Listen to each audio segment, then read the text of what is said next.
Oke, assalamualaikum warahmatullahi wabarakatuh. Alhamdulillahirobbilalamin. Allahumma sholli wa sallim wa barik ala sayyidina Muhammad wa ala ali sayyidina Muhammad. Amma ba'd. Okay, we're from Sakura Flower Group. Let's me introduce our group. The member are Ahsan Takim, and the second is Anggun Fitria Saputri, and the next is Devitra Sri Rahayu, and the last is Elsa Milenia Febrianti. Okay, in this video we are going to discuss about pragmatic and politeness theory, and second is interactional sociolinguistic, and the next is ethnography of speaking, and then critical discourse analysis, and the last is conversation analysis. Okay, the first material is pragmatic and politeness theory, will be presented by Devita Sri Rahayu. Today, I will discuss about pragmatic and politeness theory. First, what is pragmatic? Even if we know the meaning of each of the word, noticing the paper refers to newspaper and recognizing that it is interrogative structure, that is not enough to ambiguously decode its meaning. It could be interpreted as a request for information, or as a complaint, or even rebuke, depending on the social relationship between participant and the background expectation regarding and buying in the household. Context is clearly crucial in interpreting what is meant, and pragmatic extended the analysis of meaning beyond grammar and word meaning to the relationship between the participant and the background knowledge they bring to a situation.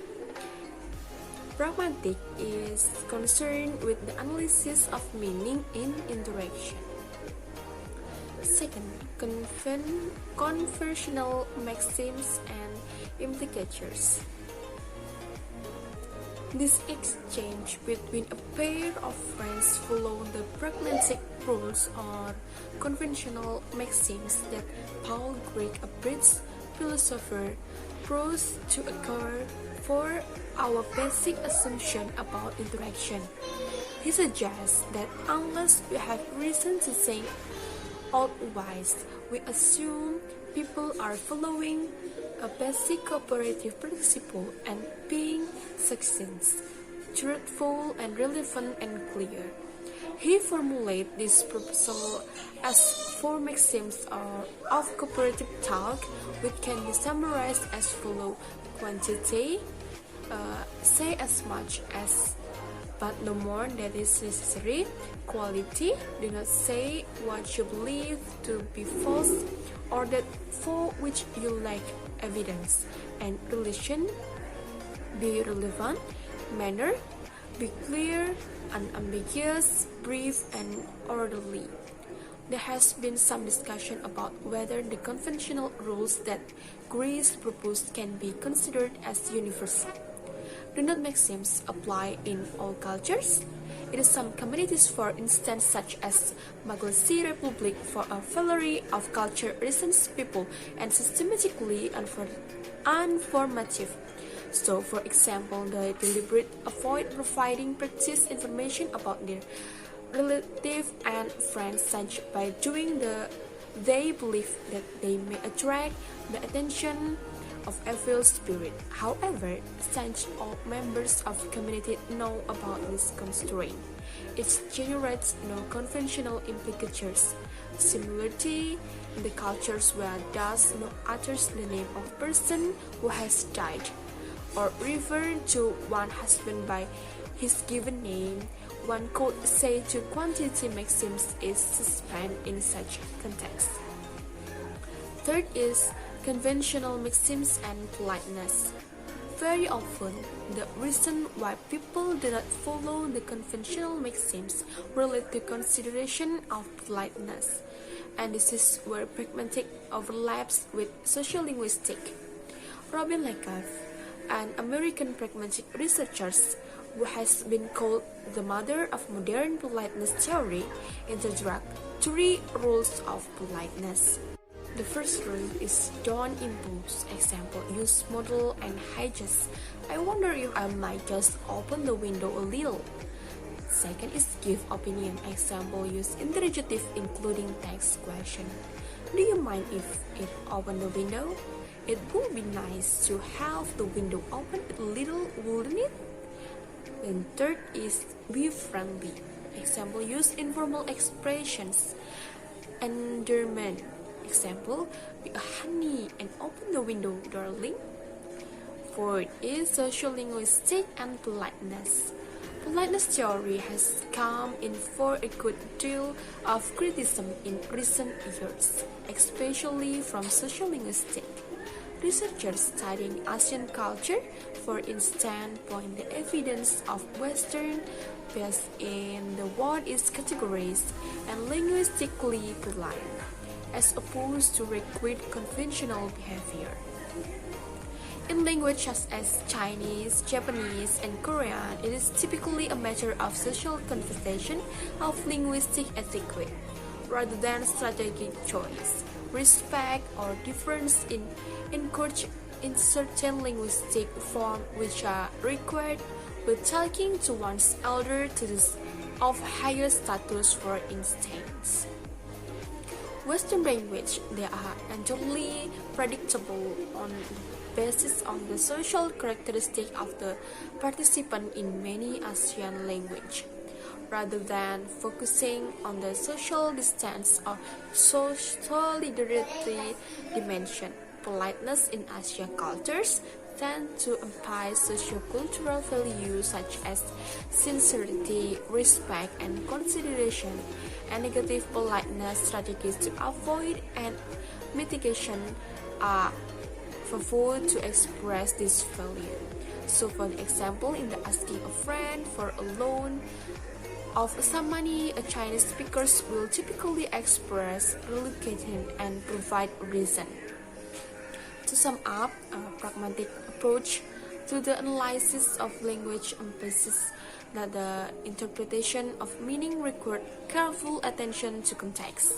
Judgment about what counts as polite, friendly, or impolite behavior are very much a matter of dynamic negotiation between participants in particular social and cultural contexts. Different participants may interpret the same interaction quite differently. And the second point is anthropography of speaking. Sociolinguists who have worked with some from different culture backgrounds are very aware of the amount of culture baggage that we all carry around with us. We make assumptions about what is normal and useful, appropriate, and correct, and we respond with surprise or sometimes disapproval when somebody breaks our rules or behave in the way that change our expectation. The ethnography of speaking, also known as ethnography of communication, such as embrace future of nonverbal communication too. It is approach to analyze language which has been designed to heighten awareness of culture-bound assumption. Delheims, the sociolinguistic who first developed this theoretical approach, worked with the indigenous native people in USA, and this made him very aware of the limitation of traditional approach to describing communication system. There are many components. First is genre of type of event. Example, phone call, conversation, business meeting, lesson, interview, or blog. The next is topic or what people are talking about. Example is holidays, sports, social linguistics, and politics. And next is purpose of function. This is the reasons for the talk. Example, to plan and even to catch up. Sociality, to teach something, to persuade someone to help you. Next is setting, when the talk takes place. Example, at home, at classroom, and etc.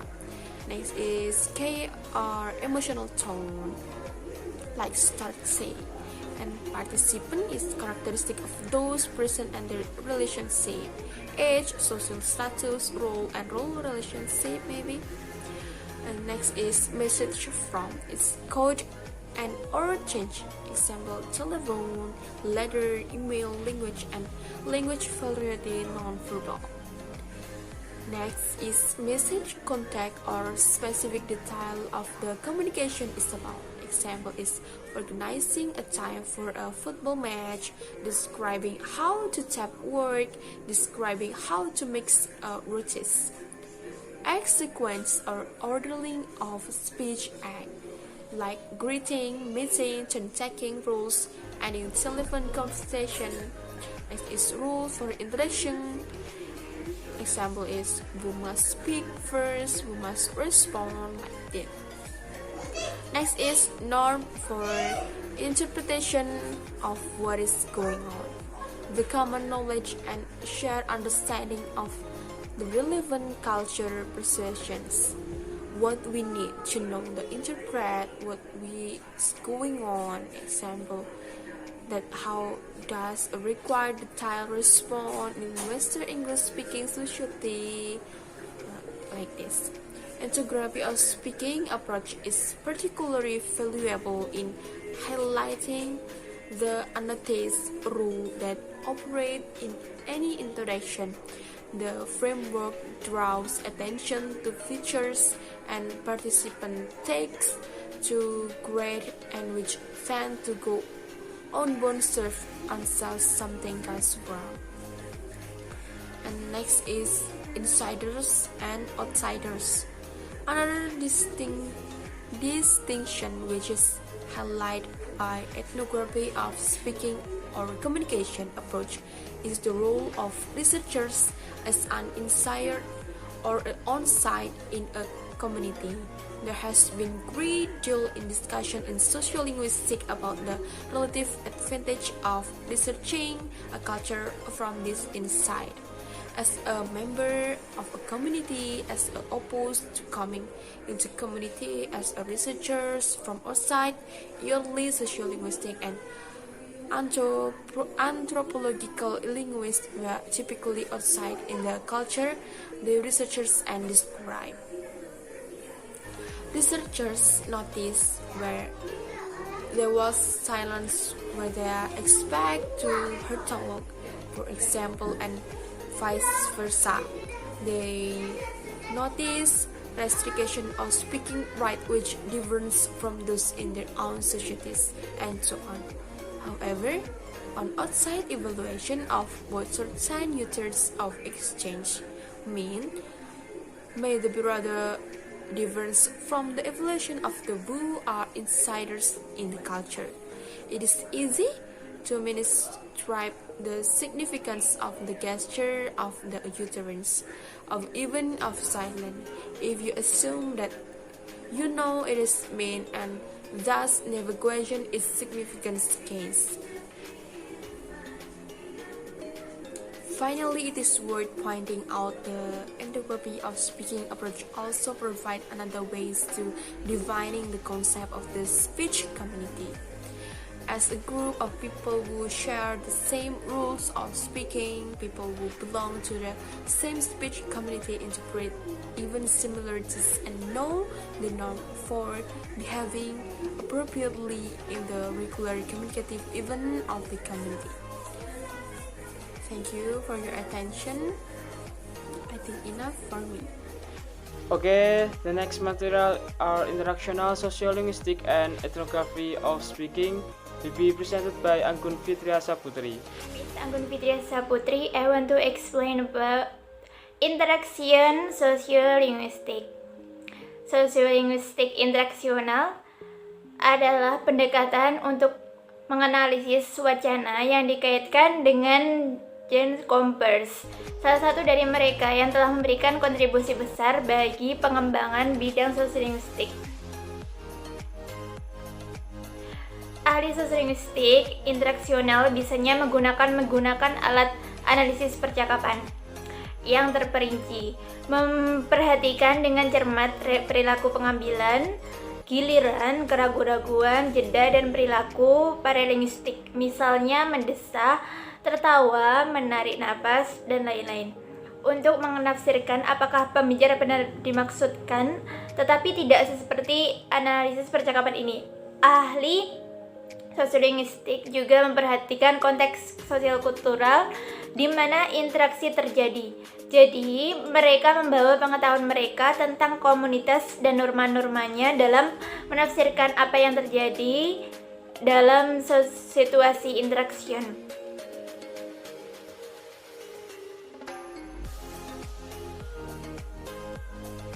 Jadi, jelas dari tawab sociolinguistic interaction typically misuse of the tool of anti-conversation analysis.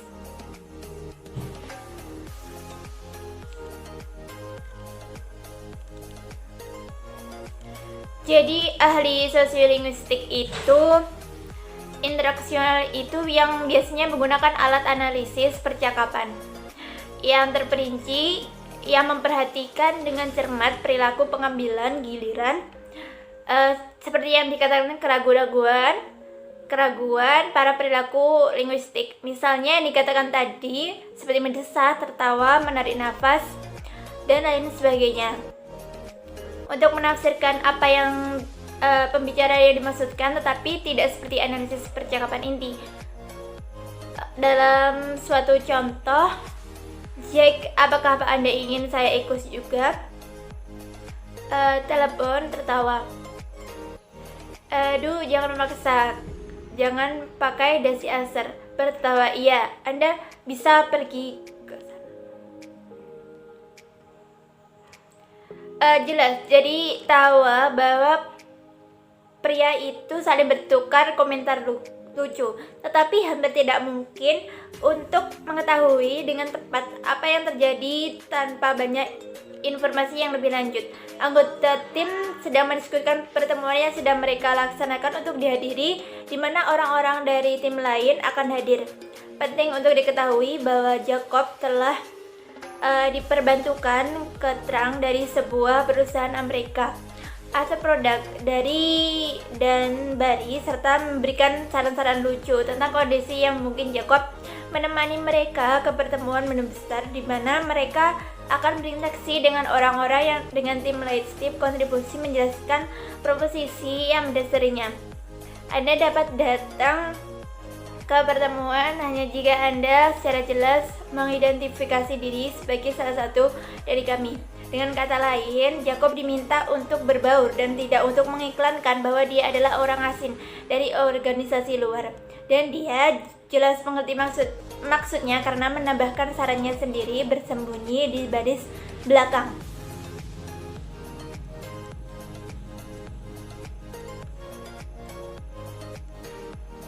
Jelas dari tahu bahwa pria itu saling bertukar komentar lucu, tetapi hampir tidak mungkin untuk mengetahui dengan tepat apa yang terjadi tanpa banyak informasi lebih lanjut. Anggota tim juga sedang mendiskusikan pertemuan yang mereka rencanakan untuk dihadiri, di mana orang-orang dari tim lain akan hadir. Penting untuk diketahui bahwa Jacob telah diperbantukan oleh terang dari sebuah perusahaan Amerika. Dari perspektif sosiolinguistik interaksional, keakraban dengan wacana sebelumnya serta konteks sosial yang lebih luas jelas penting untuk memahami apa yang terjadi di sini. Menarik juga dari sudut pandang sosiolinguistik bahwa pertukaran singkat ini berfokus secara eksplisit pada status Jacob sebagai orang luar dan secara tiba-tiba mengedepankan batas-batas antara terang dan asli yang tampak tidak relevan dalam diskusi teknis ekstensif yang sebelumnya dilakukan oleh para peserta setelah bertunangan. Jadi persepsi sosiolinguistik itu interaksional menjadi sebuah keakraban dengan wacana sebelumnya yang sudah terjadi serta menentukan konteks sosial yang lebih luas lagi. Karena jelas sangat penting untuk memahami apa yang terjadi di sini. Dan hal yang menarik juga dari sudut pandang sosiolinguistik, contextualization cues. Jadi ini yang dimaksud adalah isyarat kontekstualisasi. Dalam menganalisis setiap interaksi dari setiap perspektif interaksional, peneliti mencari fitur di mana pembicara memberi sinyal dan pendengar menginterpretasikan apa aktivitasnya, bagaimana konteks semantik dipahami, dan bagaimana setiap kalimat berhubungan dengan apa yang mendahului atau mengikuti.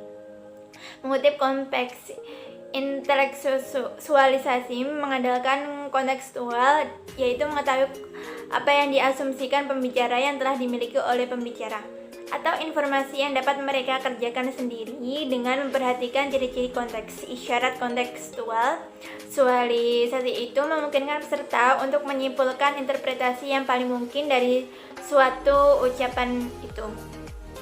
Jadi memperhatikan ciri-ciri konteks itu penting karena isyarat kontekstualisasi memungkinkan peserta untuk menyimpulkan interpretasi.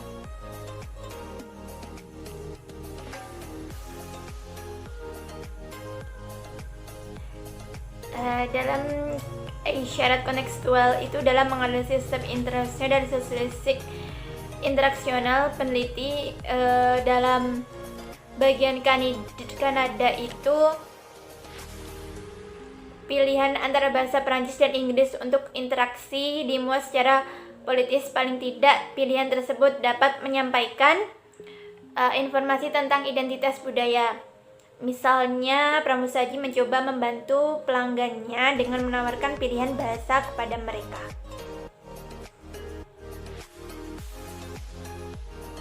Dari contoh yang ketiga, 3 orang di kafe Montreal, 2 orang fasih bilingual, yang satu hanya memiliki pengetahuan bahasa Prancis. Pelanggan menolak untuk memilih dan untuk membuat pilihan. Seperti anggota ekspresi wajah, dia memberikan isyarat kontekstualisasi yang sangat penting.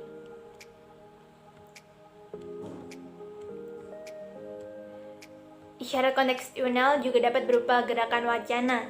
Dalam contoh panggilan telepon, bentuk pembukaan percakapan berfungsi sebagai isyarat kontekstual yang menghasilkan kesimpulan tentang hubungan antara peserta dan rutinitas panggilan. Seseorang peneliti Jepang menunjukkan bagaimana pemimpin wanita yang dia pelajari menggunakan gerakan sportif untuk mendapatkan kerjasama antar atas arahan mereka. Gerakan sportif menekankan pengetahuan bersama dan berfungsi sebagai isyarat kontekstualisasi untuk memberi sinyal kepada pendengar bahwa mereka melihat diri mereka sendiri sebagai anggota tim yang sama. The interaction sociolinguistics also tries to make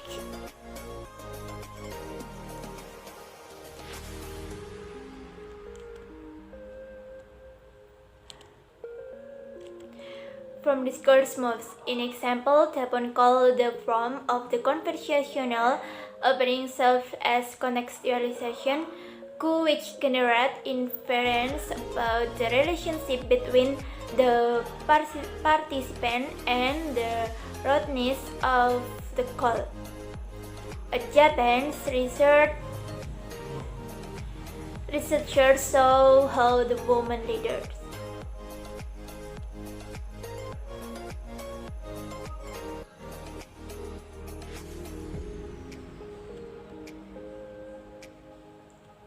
the examination, the communication of course. Cultural context makes it clear. Jadi pemeriksaan pertemuan lintas budaya memperjelas bahwa skema atau kerangka seperti itu terkait budaya seperti aspek lain dari keahlian interaksional kita. Misalnya pewawancara berkebangsaan Inggris menerima begitu saja bahwa seseorang yang melamar pekerjaan akan menampilkan dirinya sepositif mungkin.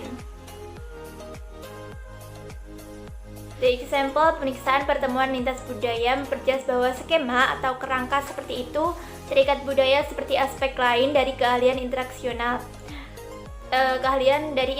Kita, misalnya pewawancara berkebangsaan Inggris menerima begitu saja bahwa seseorang yang melamar pekerjaan akan menampilkan dirinya sepositif mungkin.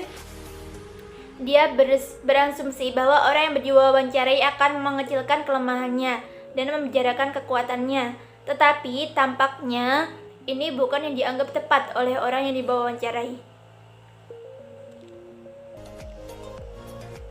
Pendekatan sosiolinguistik interaksional berfokus kemudian dan pada konsekuensi asumsi latar belakang yang berbeda untuk interaksi antar kelompok.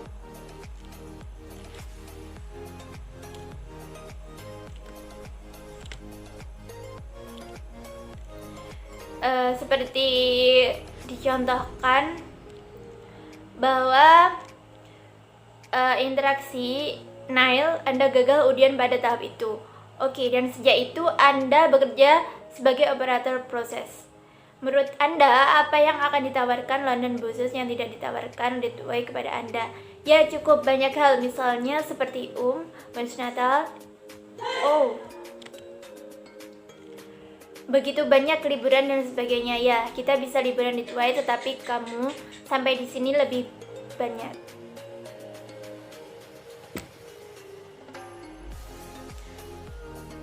Jadi, pendekatan sosiolinguistik interaksional itu berfokus kemudian pada konsekuensi asumsi latar belakang yang berbeda untuk interaksi antar kelompok.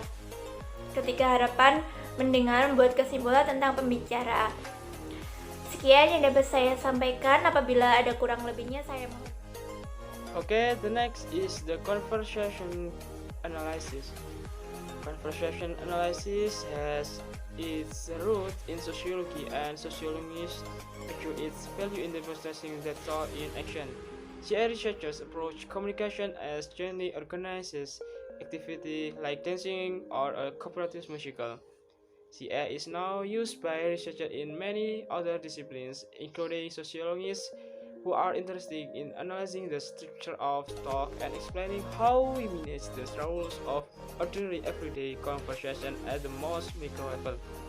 Jadi, berakar pada sosiologi dan sosiolog berpendapat nilainya dalam menunjukkan bahwa bicara itu adalah merupakan suatu tindakan, yang mana peneliti CA mendekati komunikasi sebagai aktivitas yang mana diatur bersama seperti contohnya menari ataupun musik kooperatif. Dan CA sekarang itu digunakan oleh para peneliti di banyak disiplin ilmu lain, termasuk ahli sosiolinguistik itu tertarik untuk menganalisis struktur pembicaraan dan menjelaskan bagaimana kami itu mengelola suatu aturan percakapan sehari-hari yang biasa pada tingkat yang mikro atau yang kecil. Oke, and the next,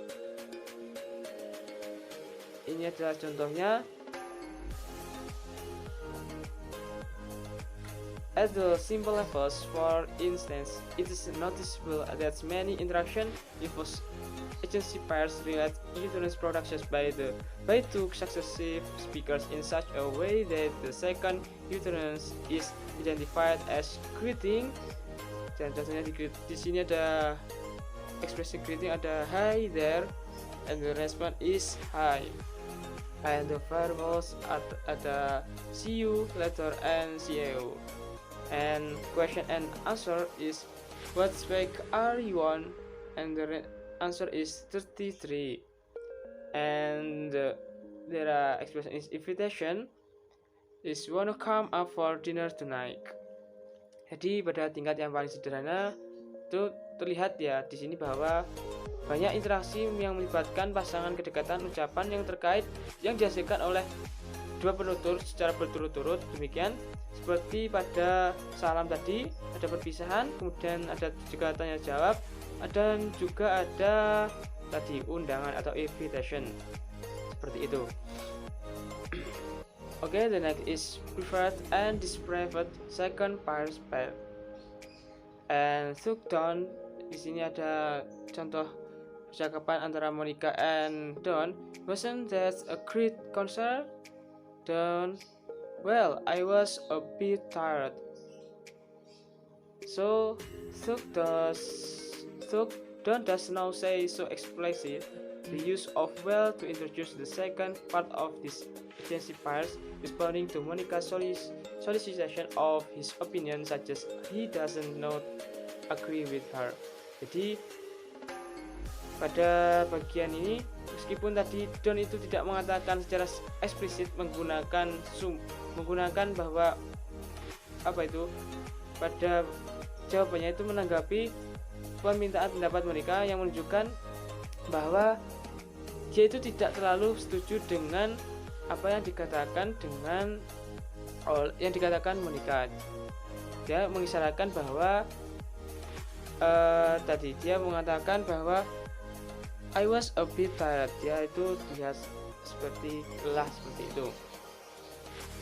Oke. And the next is conversational feedback. Jadi atau umpan balik dari suatu percakapan. Agency parts are one aspect of the systematic of tone taking, which is a focus of CA. Attention to conversation feedback is another. Jadi pasangan kedekatan adalah salah satu aspek sistematika yang bagaimana pengambilan giliran merupakan fokus dari CA.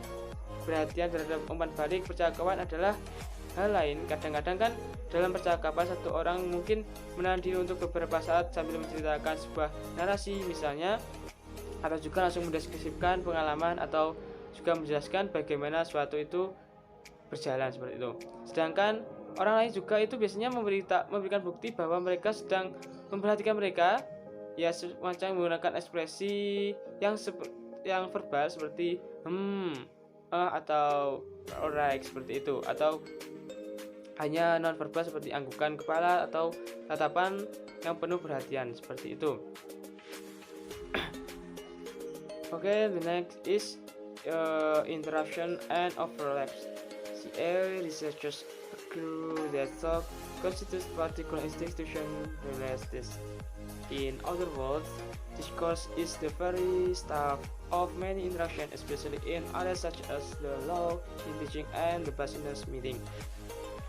As its label implies, CA treats the pattern of ordinary conversation as primary systematic alternation between reasonable equation and talking negotiation implicit is regarded as the basic conversation models.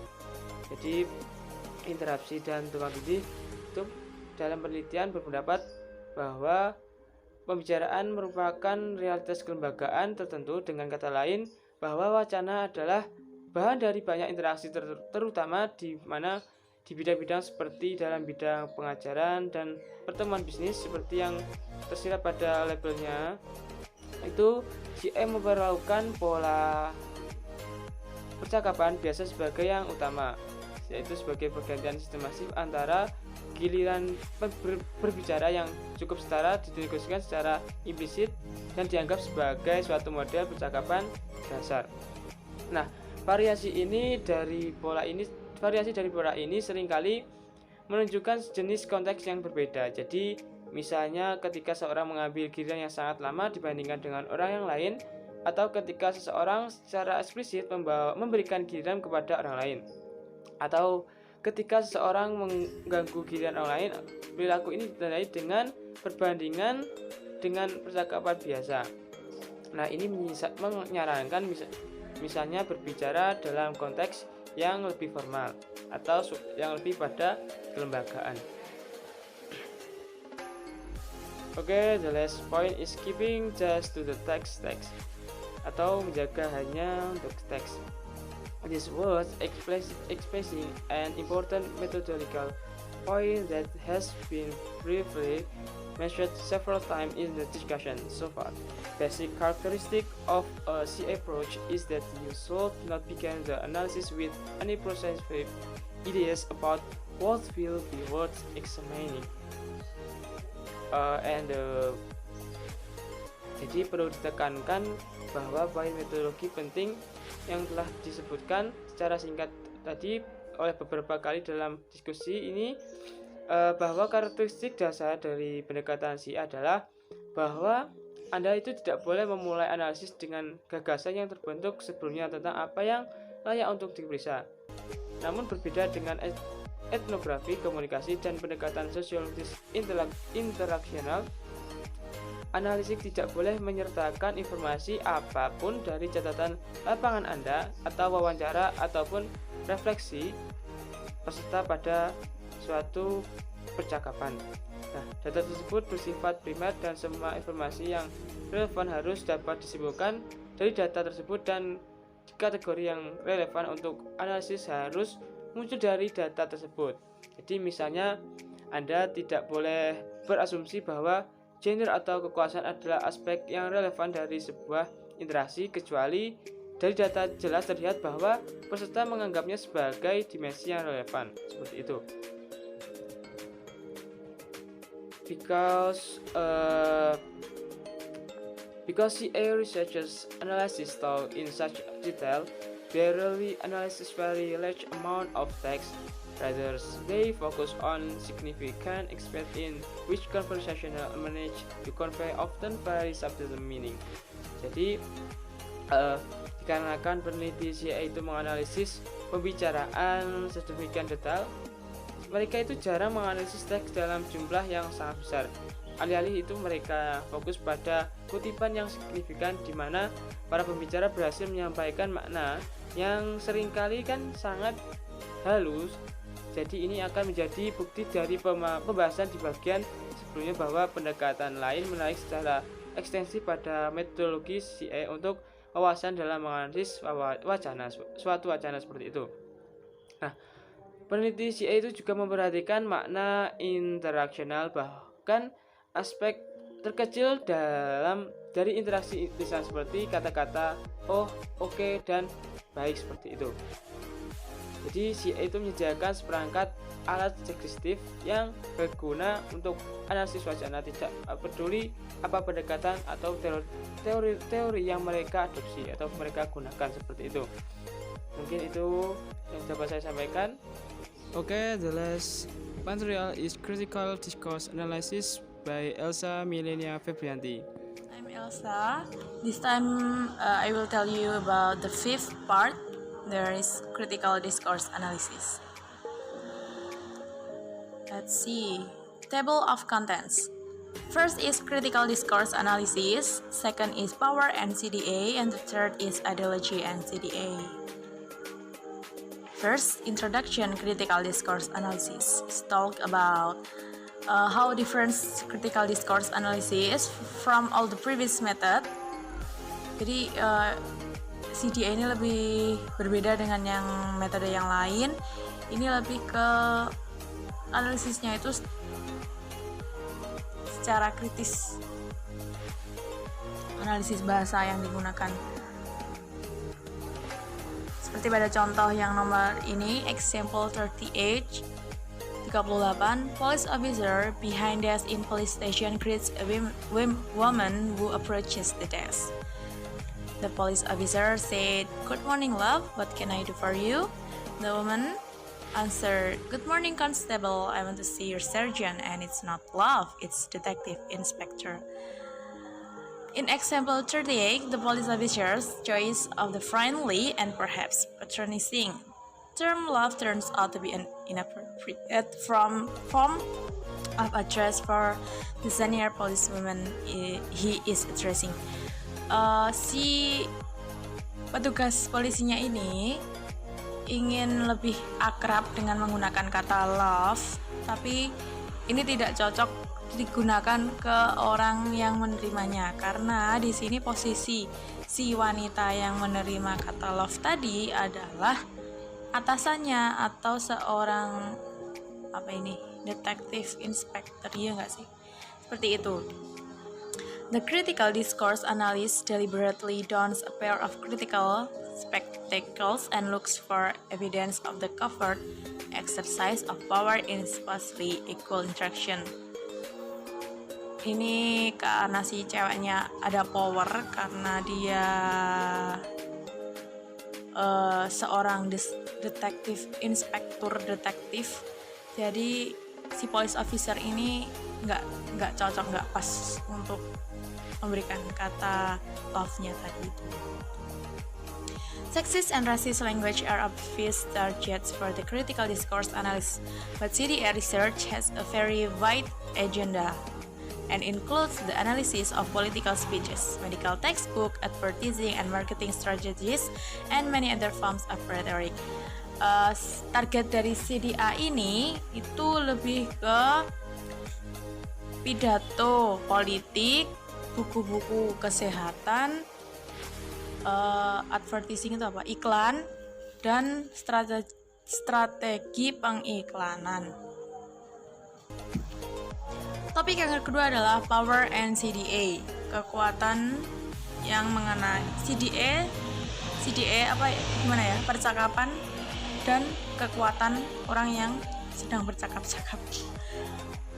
Power, jabatan seperti itu. Ini contohnya adalah sebuah meeting of a small subcommittee of the New Zealand National Museum Planning Committee. Shelley Whiting is the Maori Chief Executive Officer of the museum. Ron Schroeder is the Chair of the Planning Committee. Ini adalah sebuah percakapan antara siapa ini? Cliff Whiting is the Maori Chief, ketua eksekutif kantor dari museum, dan ketua panitia sebuah acara. The exchange between Ron Trotter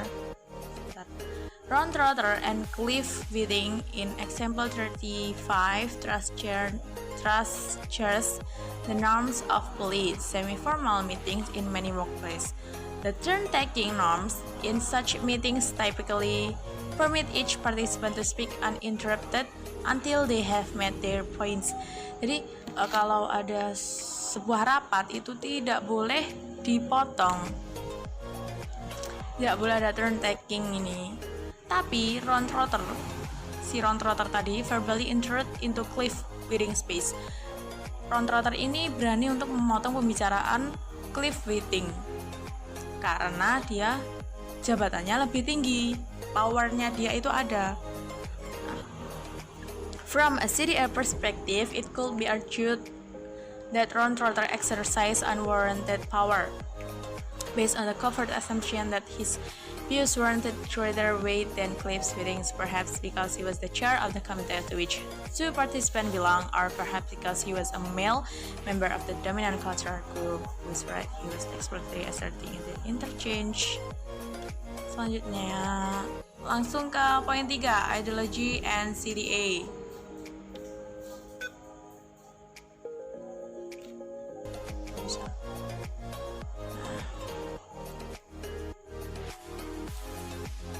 Ideology and CDA. CDA researchers aim to expose the hidden message and especially the taken for granted assumption that underlie much of our everyday discourse. Tujuannya adalah untuk mengekspos pesan-pesan tersembunyi dari percakapan sehari-hari. Because advertisers make use of discourse to influence our behavior, typically to persuade us to buy their product. Adverts are one of the most active strategy of CDA. Seperti pada iklan itu kan sebenarnya ada pesan tersembunyi supaya kita membeli. Itu kan, adverts appeal to their audience emotion. Iklan itu membolak-balikan emosi dari yang melihat, their desires and fears, and to their often unexamined attitude and belief. For instance, an advert appeared on British billboards in the 1990 advertising Fiat cars. The advert relied on sexist attitude as well as racist stereotypes. The car was compared to a lady who it implied would attract sexual attention. Jadi contohnya adalah pada sebuah iklan mobil yang merepresentasikan mobilnya ini adalah sebuah wanita.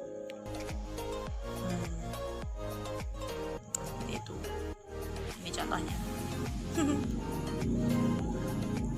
Another focus of CDA has been discourse, which is apparently natural and informative, but which on closer examination turns out to be manipulative and even distorting. For example, in the health section of a women's magazine and under the heading Healthy Hin with not some expert natural or medical advice, as the heading might lead the reader to expect an advert for an anti-inflammatory with 100% natural herbal formula. Jadi mungkin di suatu majalah itu ada judulnya mengenai kesehatan, namun di dalam isi artikel tersebut itu ada bumbu-bumbu advertising atau pengiklanan. Ini contoh yang lain. Police shoot 11 people dead in pro-democracy demonstration. Rioting blacks shot dead as political leaders meet. Kedua dari contoh di atas itu, kedua dari kalimat ini sama. Namun, pemilihan kata yang digunakan ini berbeda. Kalau untuk yang A, ini lebih ke berita aslinya. Namun yang B ini dibuat seakan-akan yang bersalah adalah the blacks, orang-orang yang kulit hitam. Jadi CDA ini juga mengidentifikasi kata-kata yang digunakan dalam sebuah kalimat tadi di magazine, di berita, maupun di percakapan sehari-hari. Ini.